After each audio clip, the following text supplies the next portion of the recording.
Shalom, apa kabar para pemirsa Pijar TV? Dan pada kesempatan kali ini, kita akan sama-sama menyimak jawaban-jawaban dari pertanyaan yang sebetulnya sudah pernah disampaikan dalam acara webinar kita setiap hari Kamis jam 7 malam. Dan acara ini kami namakan Bapak Nur Menjawab secara online, ya, karena waktu pandemi seperti ini belum memberikan kita kesempatan untuk kita bisa secara langsung, untuk kita bisa melakukan produksi di studio. Tapi itu tidak menjadi halangan untuk kita tetap membahas pertanyaan-pertanyaan yang akan diberikan oleh Bu Syafa kepada Bapak Dr. Bambang Nursena. Ada beberapa pertanyaan dan saya akan berikan kepada Bu Syafa untuk memulai pertanyaan dan akan dijawab oleh Pak Bambang Nursena. Silakan Bu Syafa.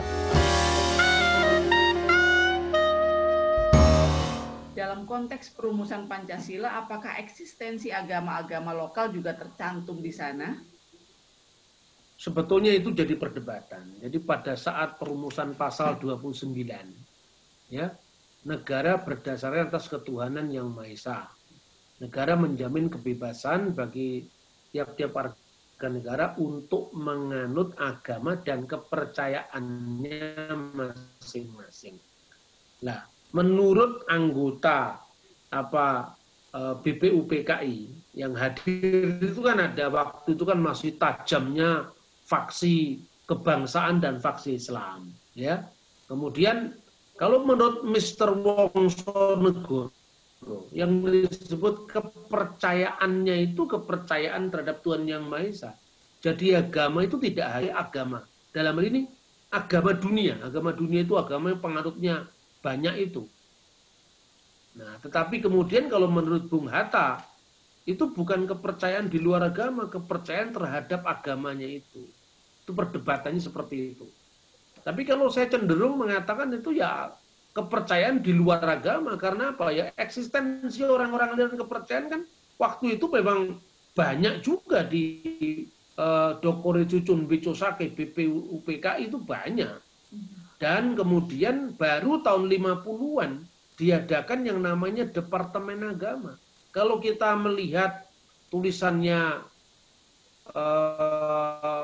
Supomo, Profesor Supomo, sebetulnya dulu negara memfasilitasi agama itu lewat Departemen Kehakiman. Itu yang diusulkan oleh Profesor Supomo, termasuk wakaf haji itu diurusi oleh bukan Departemen Agama, tapi kemudian muncul ide untuk membuat Departemen Agama.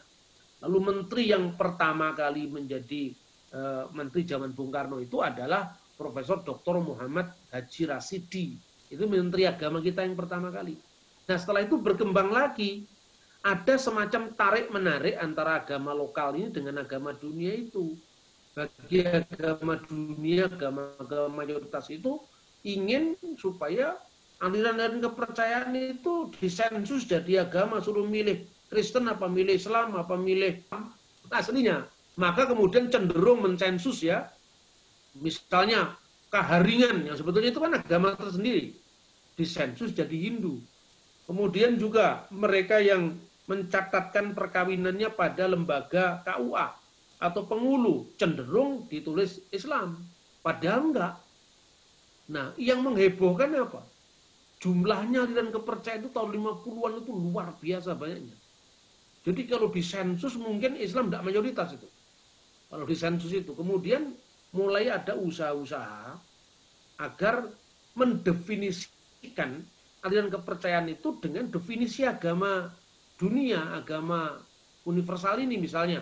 Ada konsep Tuhan, ada konsep Nabi, ada konsep wahyu atau kitab suci. Nah, kalau itu dipaksakan, ya agama-agama lokal nggak bisa jadi agama dong. Makanya dulu pernah menuntut itu tahun baru aliran kepercayaan satu suro misalnya. Tapi kan nggak diizinkan itu kan. Meskipun sebetulnya saya memandang satu suro itu adalah lokal jeniusnya Sultan Agung untuk mempersatukan antara kelompok Islam pesisir dan kelompok priayi di pedalaman waktu, dan itu berhasil.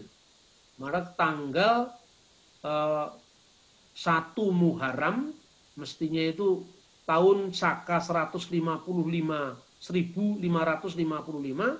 sama Sultan Agung, tahun Saka Hindu itu diteruskan, tapi perhitungannya dari sistem Samsiah diganti sistem Komariah. Itu bertepatan dengan tanggal 8 Juli tahun 1633 dan dilakukan Sultan Agung di makam Sunan Tembayat di Klaten. Karena itu mendamaikan antara Islam pesisir dan kerajaan yang masih kuat menganut Hindu Buddha. Seperti itu. Jadi memang kita harus banyak belajar dari Islam Jawa ini ya. Memang itu harmoni sekali dia caranya berdakwah itu memang sistematis sekali. Kita kalangan Kristen kan tidak telaten yang begitu-begitu itu kan. Seolah-olah kalau sudah KKR, sudah Kristen semua kan itu, kalau kita kan begitu. Padahal kalau mereka kan melakukan yang namanya gerakan kebudayaan, strategi kebudayaan. Saya kira itu. Demikian para pemirsa Pijar TV, kita sudah mendengarkan jawaban dan penjelasan dari Bapak Bambang Nursena, dan harapan kami adalah apa yang sudah dijelaskan saat ini itu juga bisa memberikan kejelasan bagi kita tentang iman kita tentunya ya. Dan kami terus mengajak Bapak Ibu Saudara sekalian, apabila Anda menyaksikan acara ini, kami mengundang Anda untuk mengikuti webinar yang diadakan oleh Pijar TV, Dialog Teologis Lintas Iman.